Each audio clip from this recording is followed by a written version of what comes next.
So let's bring in Nolan Finley of the Detroit News and Stephen Henderson of American Black Journal. Hi, guys. We've got you straight in the kitchen now. No cooking, though. No cooking involved. I noticed we haven't been fed yet. Exactly. So you're going to get cranky. All right, we'll get some food coming up soon.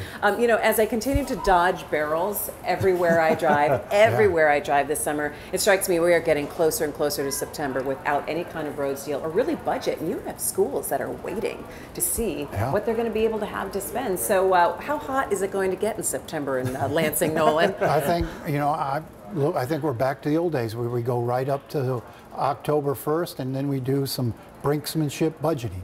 You know, we're going to shut it down. No, you know, it's not going to be the orderly process you saw when you had one-party rule. And I guess that's natural, but with this road funding issue on the table, I think it can get pretty contentious because will they pass a budget without answering that question? How are we going to fund the roads? I know you thought we'd have learned, though, from getting that budget done a little bit earlier, but here we are. Yeah, well, Mike Shirkey, the Senate Majority Leader, says that they're close to a deal among leadership.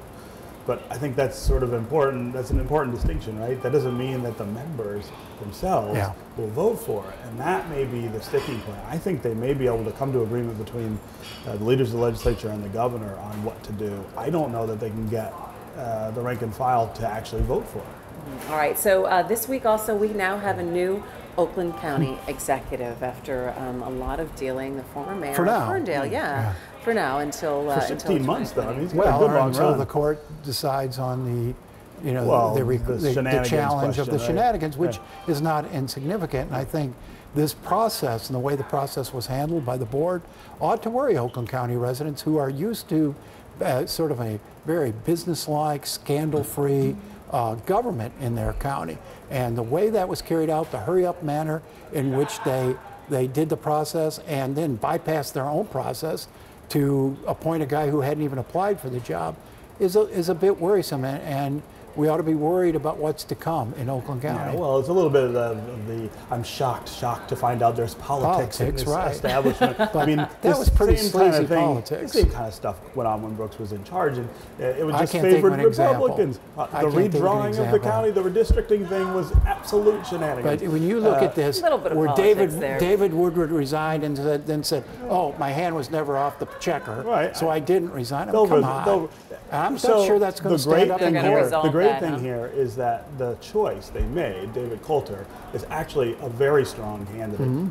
Not just to do the job for 16 months. I think that's somebody who, if he ran, would be a very strong candidate for the seat. Did he promise not to? He has not. He has said. I talked to him actually this morning on the radio, and he says he's thinking about it. So he didn't have to make that commitment to get the job. He did not have to promise not to run. He promised to think about it. This is somebody who is a collaborator across the aisles.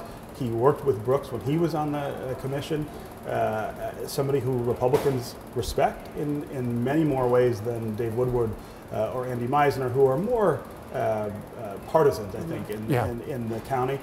I think if he gets in and gets the chance, he may win people over pretty quickly. What can he do in 16 months? No. Well, basically what he needs to do is just maintain the status quo out there. It's a county that's prosperous. The budget's balanced through for 2 more years, I think, at least through 2020.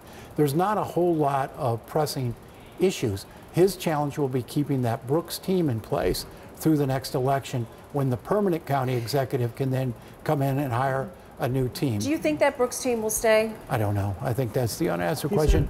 I think that depends on him. He's talked with some of them about whether they would stay. I think he's interested in keeping people who want to stay and be part of it. But he's got some other blockbuster, I think, appointments that he has in mind. People who are really going to help him do things a little differently in Oakland County than Brooks did, and people whose competency and professionalism matches the folks who are already there. Vice President Mike Pence in town, again, just giving the attention and the love to Michigan that we know it's going to be getting in the next 16 months, again, as we talk about. But he said the economy is strong, Nolan. Well, and he was joined in a surprise visit or appearance by Dr. Ben Carson, the HUD secretary, who showed up at the Econ Club before his speech. Nobody knew he was coming out. It was a pretty good moment and a good speech. You know, I think he said, he told the truth about the economy. We are still growing. We are prospering. still continued one of the longest growth periods we've ever had in this country, but he did talk about the warning signs ahead. And, you know, I wrote a piece about that. Some things, there's some barriers ahead that Donald Trump could knock down, and some barriers the Congress has to knock down, or we do risk going in recession, and they all involve trade. We got to get that trade deal passed, and that's what Pence said. And we've got to resolve this trade war with China. And Trump seems hell-bent on perpetuating it. A lot of people are nervous, Stephen, that we're going to be seeing a recession sooner than later. Is that still going to be, do you think, one of the key issues in the election? I think there's almost no way the economy doesn't slow down before the election. I mean, it just seems improbable for any number of reasons, not least of which is that it has been so long since we've had a correction, and we're overdue one. I mean, there are a lot of places where the economy is inflated that need to be corrected. The trade issue is what will make the difference between a small correction or a minor one and a major setback. If the president doesn't back off his approach, I mean, you could really send the economy into as deep a recession as we've seen, you know, in many years. Congress has to act in the best interest of the country. That trade deal that Trump negotiated is very favorable to labor. It's very favorable to most Democratic interests. The reason it's not being debated and not being voted on is politics. They don't want to give Trump a victory in advance of the election. You got to get beyond that and act to head off this recession. It's irresponsible not to. You know what, one thing that we want to talk about, Nolan, this week you kind of devoted a lot of your show on the radio in the morning on 910 to taking a look at crime and violence in the city. And you had Pastor Barry Randolph from the Church of the Messiah in Island View, who we've had on the show very powerful advocate. A number of times talking about that. Yeah, I mean, I wanted to do that because, you know, the day we had those mass shootings in El Paso and Dayton, 3 guys with guns shot up Rouge Park, shot multiple rounds into a crowd, a large crowd, and it could have easily been as bad as El Paso or Dayton or worse, and only one person was struck, Frankie Marks, a mother of 7, picnicking with her children, 5 of her nieces and nephews and her 2 sisters, just doing what people do, picnicking in a park, and 3 folks in a beef about a basketball game shot the place up. She was shot and killed with her children clinging to her and barely got a mention. Barely got a mention. This, you know, I called it, you know, a rolling mass shooting in Detroit. 300 people almost killed every year.